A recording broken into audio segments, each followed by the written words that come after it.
Well, first, we're incredibly appreciative of the vision of Governor Brown. I actually met him when he visited the Arco Solar factory when he was governor the first time in 1982.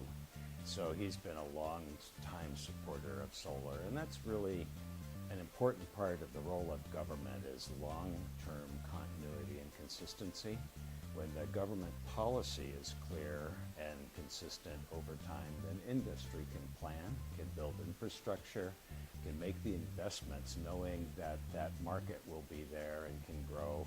We have a lot of work to do ourselves, but having that context of policy is really an important part of being able to grow the business, and growing the business reduces the cost. The more that we manufacture, the lower the cost.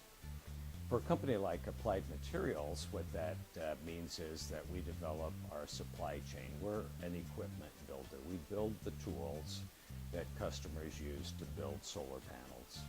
And we would expect that a lot more industry will actually set up shop here in the U.S. and in the Southwest, certainly, to be able to support the solar business in California.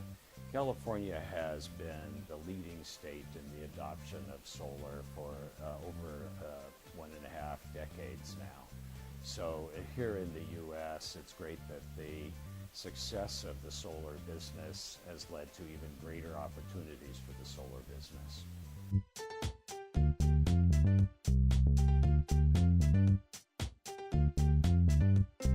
Well, there's always going to be a mix, but first, a photovoltaic solar panel generates electricity when the most electricity is needed at the hot summertime afternoon. In general, wind blows in the evening and when it's dark. So if you combine wind and photovoltaics, of course, you get a nice balance of renewables that help match the 24-hour cycle of our days. Other technologies here in California that are also pretty attractive include geothermal. We're blessed, along with probably New Zealand, as having some of the best geothermal resources. Many of them, though, have already been tapped or are close to being maximized for their use. So there's a limit on how much geothermal there is. By and large, solar thermal concentrating power systems have opportunities where there's water along with a lot of sunshine. And of course, photovoltaics can operate independently of whether there's enough water. So I see a great future for photovoltaics across the state in this mix of renewable technologies. It's also consistent with that predictability of the learning curve that goes with a manufactured product.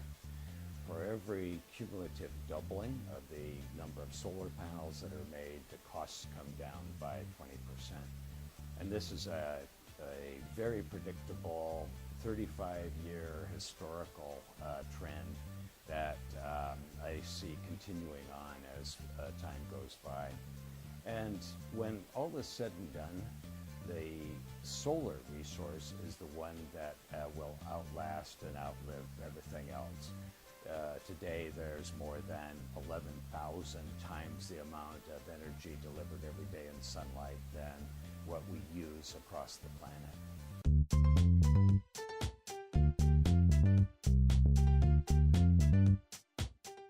What's unique about California is, in a sense, its own solar ecosystem.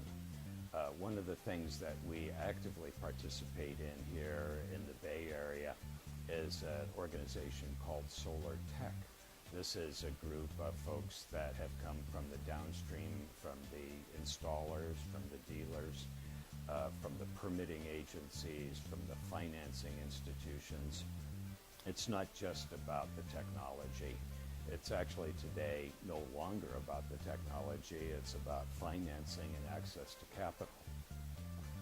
What makes the Renewable Portfolio Standard so important is the bankers who look at the business base for lending capital see that there's a predictable market available, can match up the manufacturers and the projects for power plants with the financing, and can enable that in collaboration with utilities and with the various municipal, county, and state agencies that are important to facilitate the adoption of solar with a minimum amount of paperwork and overhead hassle.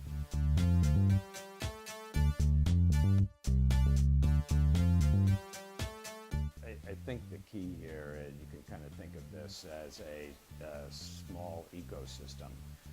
One example maybe that differentiates America from almost everywhere else in the world is the role of small business. As the steel industry in the U.S. came to an end in the 70s, business incubators were created as a way of helping form small industries that could grow into large ones. And most of the job creation in the U.S. is related to how small businesses grow into large.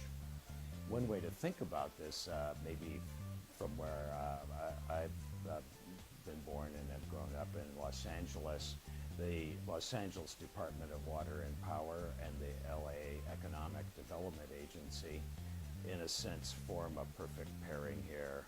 We know where the electricity is going to be needed and how much will be needed every year.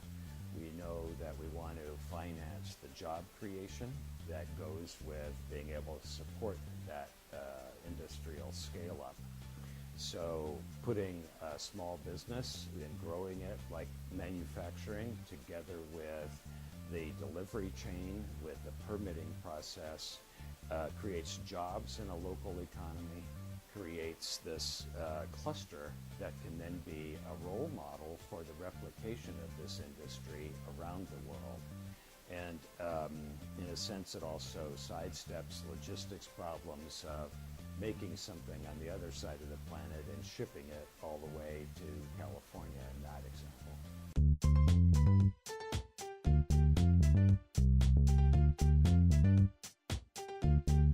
We've put a lot of emphasis on is creating a roadmap, a vision for the industry that has become a reference for almost everybody in the industry to look at in defining how to scale and get the cost out. And what we do is to use this roadmap as a springboard for conversation, but also as a planning foundation for growing the capabilities of our customers. They can get trained with us on the equipment that we make. By making the equipment that's necessary for the next generation of cost reduction, where more and more technology is coming to bear. Over the last 30 years, there have probably been 4 innovations in solar, beginning with screen-printed paste, evolving into EVA for the encapsulant of a module, the introduction of wire saws, which really came about as a result of the existence of steel-belted radial tires growing, and then the use of a silicon nitride layer that could provide an anti-reflection coating with hydrogen embedded in it.